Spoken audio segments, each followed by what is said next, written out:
வணக்கம். நான் உங்களுக்கு கடைசி வீடியோவில் சொல்லியிருந்தேன் எங்கள் அப்பா எப்படி இறந்தாங்கங்கிறத சொல்கிறேன்னு. இது ஒரு அவேர்னஸ் வீடியோவாக தான் இருக்கும். நிறையா பேருக்கு இப்போ ஸ்ட்ரோக் வந்துகிட்டே இருக்குது. நம்ம சின்ன வயசு ஆளுங்களுக்கும் சரி, பெரியவங்களுக்கும் சரி ஸ்ட்ரோக் வருது. ஸ்ட்ரோக் எங்கள் அப்பாவுக்கு எப்படி வந்துச்சுங்கிறத நான் உங்ககிட்ட சொல்கிறேன். இது உங்களுக்கு யூஸ்ஃபுல்லாக இருக்கும்.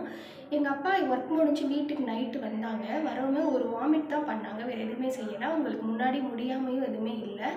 ஒரு வாமிட் பண்ணதுமே நாங்கள் லெமனும் தேனும் கொடுத்தோம். அவங்களுக்கு அப்படி கொடுத்துமே அது சரியாகலை. இன்னொரு வாமிட்டும் பண்ணாங்க. உடனே நாங்கள் நியர்பை ஹாஸ்பிட்டல் கூட்டிகிட்டு போயிட்டோம். அங்கே கூட்டு போனதுமே அவங்க சொன்னது என்னென்னா, அவங்களுக்கு சுகர் லோ ஆகிடுச்சு.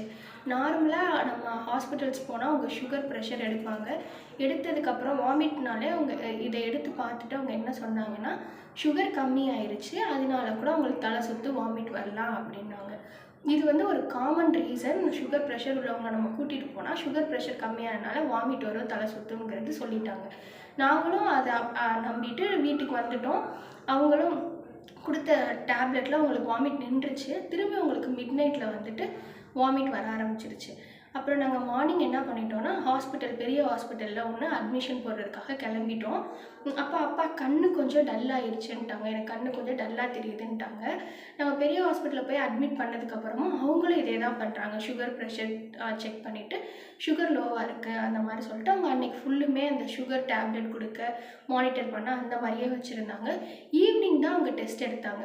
ஈவினிங் டெஸ்ட் எடுத்துகிட்டு அவங்க என்ன சொன்னாங்கன்னா, சிடி ஸ்கேன் எடுத்துகிட்டு அவங்களுக்கு சிறுமூளையில் லைட்டாக அடப்பு இருக்க மாதிரி இருக்குது, ஸ்ட்ரோக் வந்த மாதிரி இருக்குது, அந்த மாதிரி அவங்க சொல்லியிருக்காங்க. ஸோ இது ஃபஸ்ட்டு ஸ்ட்ரோக் அவங்களுக்கு வந்து மைல்டாக அட்டாக் ஆகிருக்கு.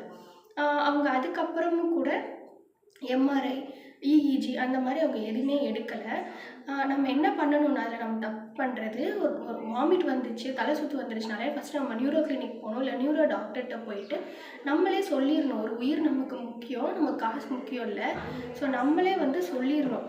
என்ன சொல்லணும்னா, நீங்கள் வந்து ஒரு இஇஜி எடுத்து பார்த்துருங்க, இல்லை எனக்கு ஒரு எம்ஆர்ஐ எடுத்து பார்த்துருங்க அப்படின்னு நம்ம சொல்லிட்டா நமக்கு எல்லாமே கிளியராக தெரிஞ்சிடும்.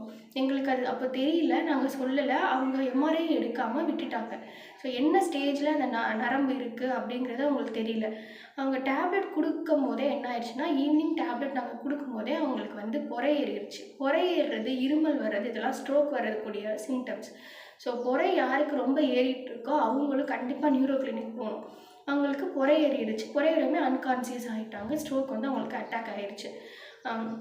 அன்கான்சியஸ் ஆகாமல் அவங்களை ஐசியூ சேஞ்ச் பண்ணிட்டாங்க. சேஞ்ச் பண்ணோம். எங்களுக்கு திங்கக்கிழமை நைட் இப்படி ஆகுது. நாங்கள் செவ்வாய்க்கிழமை மார்னிங் பெரிய ஹாஸ்பிட்டலில் சேர்த்துட்டோம். செவ்வாய்க்கிழமை நைட்டு அவங்க அன்கான்சியஸ் ஆகி ஐசியூ கொண்டு போயிட்டாங்க. அவங்க புதன்கிழமை மார்னிங் என்ன சொன்னாங்கன்னா, அன்கான்சியஸில் தான் இருந்தாங்க, அப்பாவுக்கு பிரெயின் டெட் ஆகிடுச்சுன்ட்டாங்க. அன்றைக்கி ஃபுல்லுமே அவங்க அந்த ஆர்டிஃபிஷியல் பம்பிங் வச்சு பண்ணிகிட்டே இருந்தாங்க. நாங்கள் ஈவினிங் இன்னொரு பெரிய ஹாஸ்பிட்டல் சேஞ்ச் பண்ணோம். அங்கே போய் அவங்க பிரெயின் டெட் ஆகிடுச்சு, ஒன்றும் பண்ண முடியாது அப்படின்னு அவங்க சொல்லிட்டாங்க.